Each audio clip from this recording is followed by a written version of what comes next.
Has higher education's forced experimentation with remote learning changed how students, professors, colleges, and the public view online education? And will it make them more or less likely to participate in it? Hello, and welcome to this week's episode of The Key, Inside Higher Ed's news and analysis podcast. I'm Doug Letterman, editor and co-founder of Inside Higher Ed and The Key's host. Thanks for listening today. The global pandemic is slowly, and not linearly, easing its grip on our world.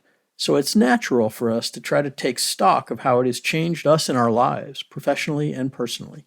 We at Inside Higher Ed get asked all the time to assess how the last 2 years have altered this or that aspect of higher education. And we give the best answer we can with the humility that this is all just one big work in progress.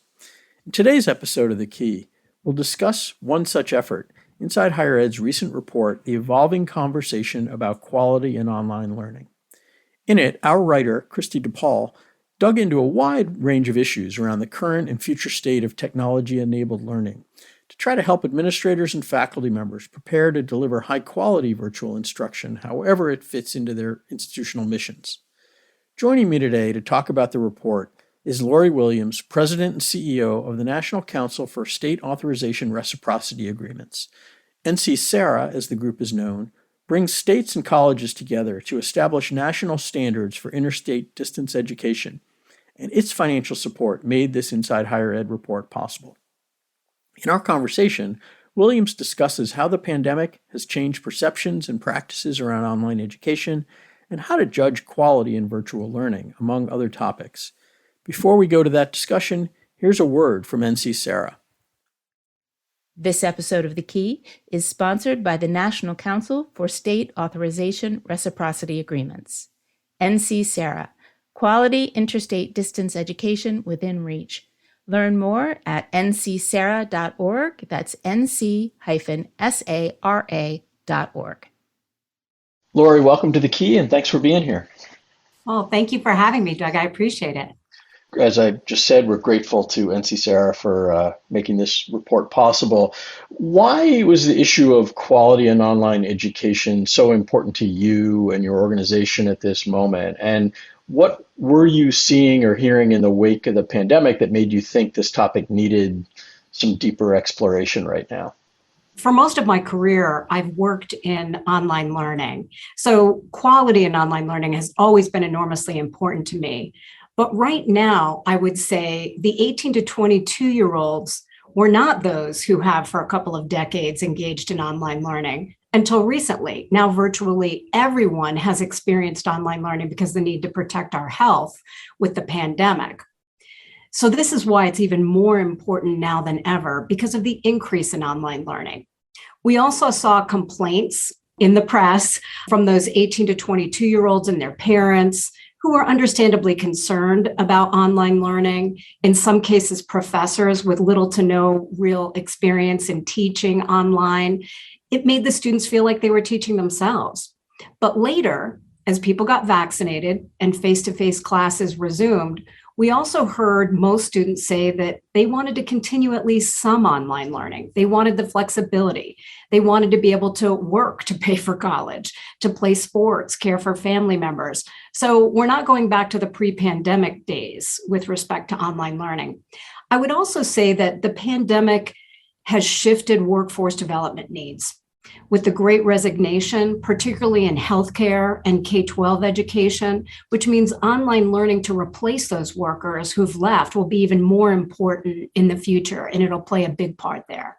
There was a lot of discussion early on in the pandemic about whether the forced experimentation with a lot of us called emergency remote learning to try and differentiate it from the online learning that had been done for a couple of decades beforehand, whether that forced experimentation would be, quote, good or bad for people's perceptions and the reality of online education more broadly. What's your sense about how the pandemic and that forced experimentation has affected both the perception and the reality of online education broadly? I have to draw that distinction again between the 18 to 22-year-olds and the working adult learners. I think most 18 to 22-year-olds are still going to want a face-to-face experience. I sure wanted it for my own sons. I wanted them to practice becoming more responsible adults in a structured environment. The working adults older than 22, though, just have different needs. Overall, I do think that people think more highly of online learning now because they've been able to experience it as faculty, students, parents, and they know that it can be successful if it's structured well. I do think that institutions and students are getting better at both delivering and consuming it. COVID relief funds helped institutions invest in the structures and supports that make online learning successful, appropriate technology, support services like the Writing Center in the library, instructional design, faculty training. But I still think more needs to be done. Issues of engagement and belonging persist. Students also need those wraparound services like childcare, wellness, and coaching. Those issues have emerged in the wake of the pandemic. An interesting thing that I see happening in online learning is that more are engaging in synchronous activities online. It used to be that asynchronous was sort of the holy grail of online learning. And the idea was that this was greater flexibility for working adults. Now, as work too becomes more flexible, at least for those that are able to work from home, synchronous online becomes more possible. And many years ago, I remember my own students in a class that I was teaching in an education master's program, somewhere in Poland, somewhere in Korea, somewhere in Japan. And they asked me for some synchronous sessions. And I was surprised that they'd be willing to get up in the middle of the night or, move things around in order to do that. But they really were looking for it. I'd also say that one of the important things about successful online learning that makes people feel that they can believe that it's a good thing has to do with active learning techniques. And this is something that's not just, of course, online, but in the face-to-face environment as well. When students can apply their knowledge, skills, and competencies to a real life situation, this promotes engagement in a way that more traditional teaching and learning activities don't. And I think that holds promise for the future of successful online learning as well. You talked about both the sort of perception and the reality. Maybe let's deal with those a little bit separately. How much, quote, better at delivering high quality experiences do you think the typical institution got over this period of time? I do think that there have been a great deal of improvements.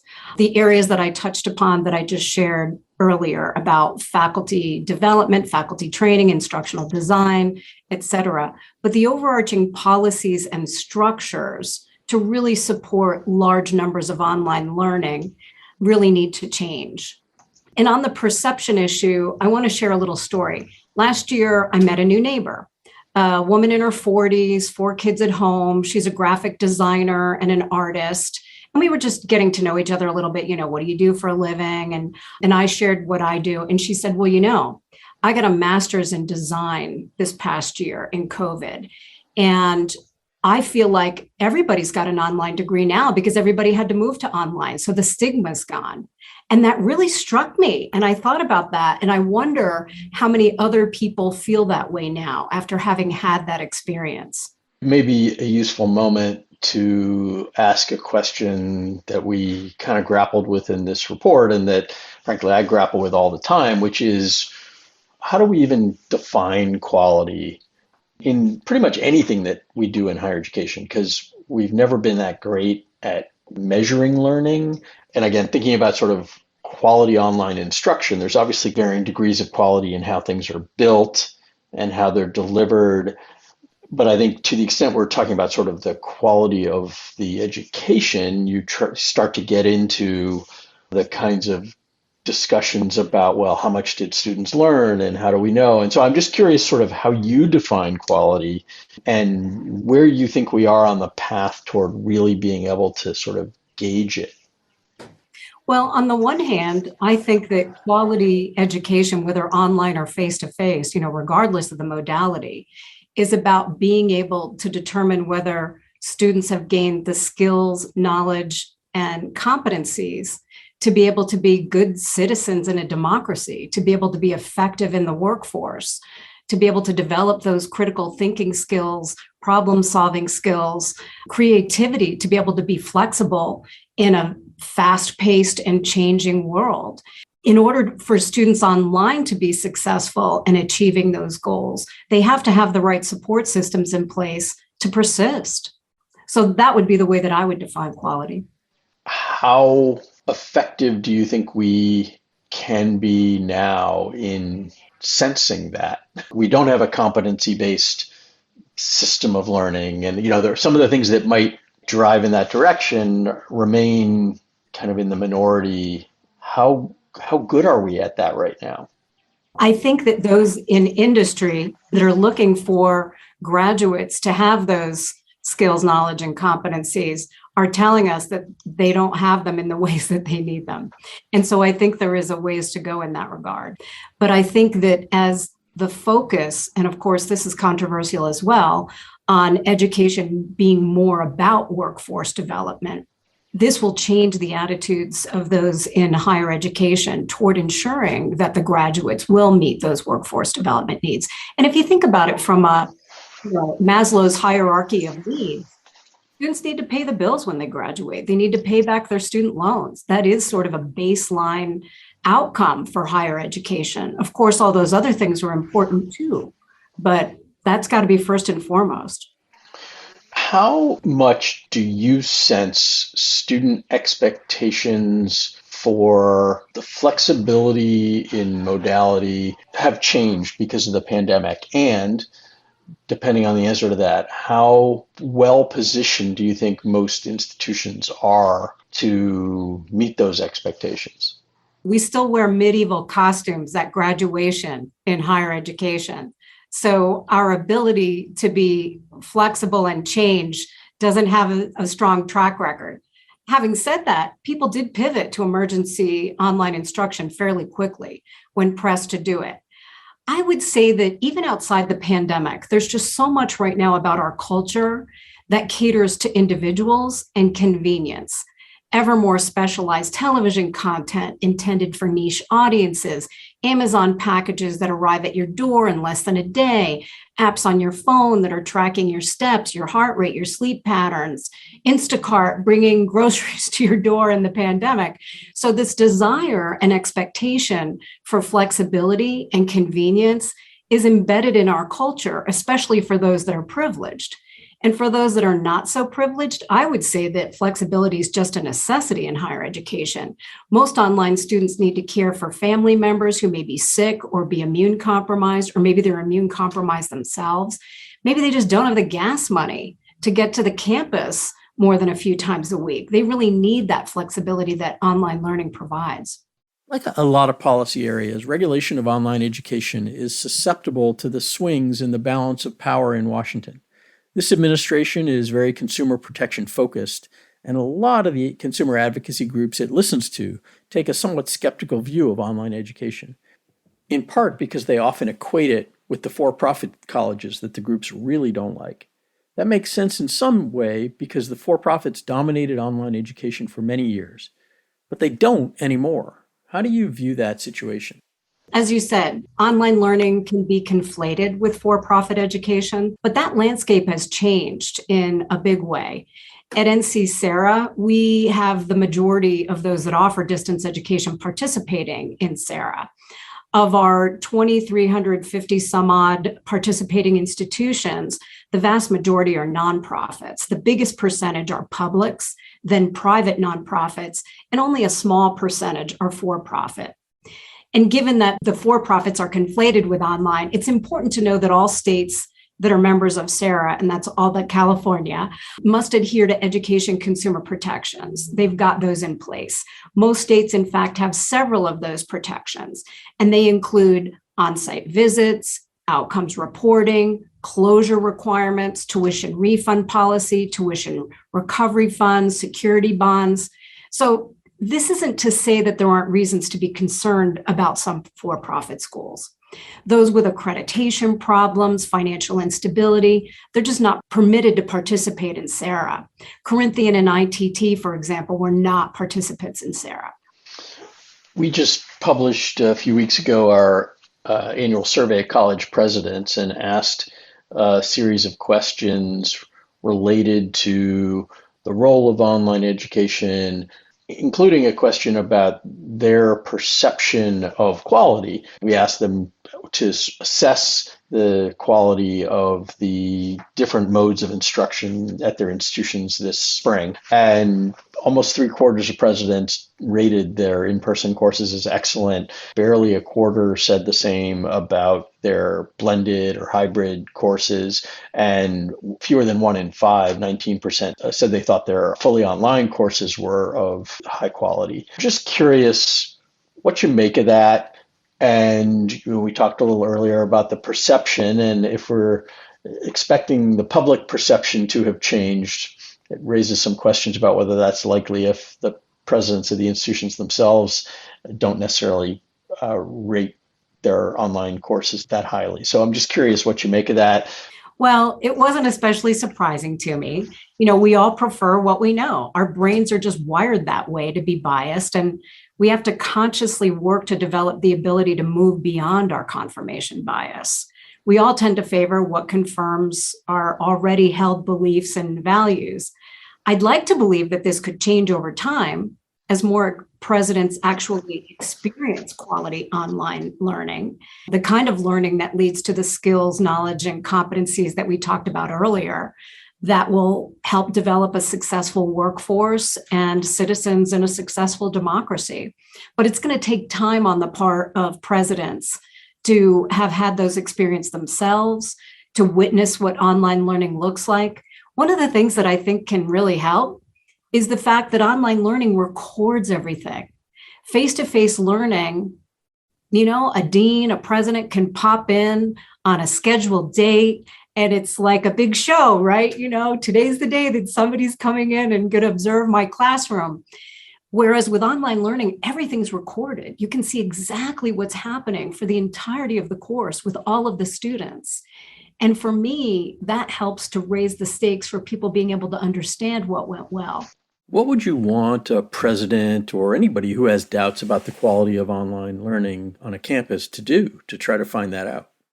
Well, I think two things: to actually experience it, either by looking over the shoulder virtually of faculty members that are teaching online, talking with those that are highly rated amongst students in online learning about what made for a successful course and successful teaching, to hear more from the students that have graduated from online programs or had a substantial number of online courses as part of their program, to learn more about what they thought meant for a good course, a good program, successful learning outcomes. But then I would also say to focus on those outcomes. Are the students persisting? Are they graduating? Are they paying down their debt? Are they able to get good jobs? That's a sign of success as well. And that should help presidents understand the value of online learning. I'm curious where you see the most legitimate questioning being done about online learning, and where do you think advocates and practitioners of online learning need to be focusing to really deliver on the promise you clearly believe it holds? Well, in the same way that those that have been historically underrepresented in higher education face to face can pose challenges for persistence and success in the face to face environment, it's exacerbated online if there aren't the support services that are needed for students that have been underrepresented, first generation, et cetera. And so those wraparound services are really important for helping those students to be more successful in online learning. Things like childcare, wellness, do they have food? Do they have housing? Those kinds of things. Do students have the right bandwidth? Do they have updated technology, hardware, software? And institutions need to ask their students those kinds of questions to be able to determine who has those needs so that they can help support them and ensure that they'll be successful. How do you sum up the moment we're in? It sounds like you think the last couple of years have potentially been good in terms of exposing people to the modality and what it can do for students. Do you come out of this period fairly optimistic about how much and how successfully institutions are going to be able to inject accessible forms of education through technology into how they serve students?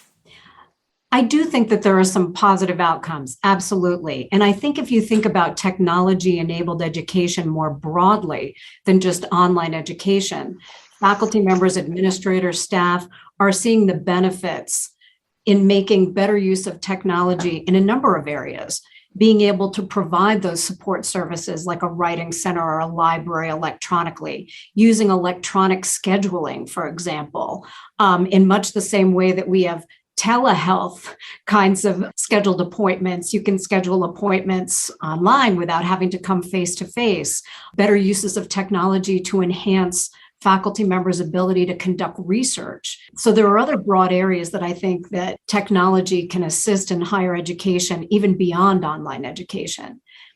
I also think that institutions need to decide who they are, re-examine their missions. Do they want to just jump into online learning because it's another revenue stream and they're fighting against demographic changes and shifts in who's having babies where and where they're moving to in the United States? Or is this really truly part of their mission to serve adults that are working with online learning? And in what way does that fit into the mission of the institution? Institutions can't be everything to everybody. There are limited resources. And so I think that'll be an important part of whether this, grand experiment that happened by accident will be successful moving forward. That was Lori Williams, President and CEO of NC-SARA. Thanks to her for those insights and to her organization for helping us raise these issues with our audience through its sponsorship of our recent report.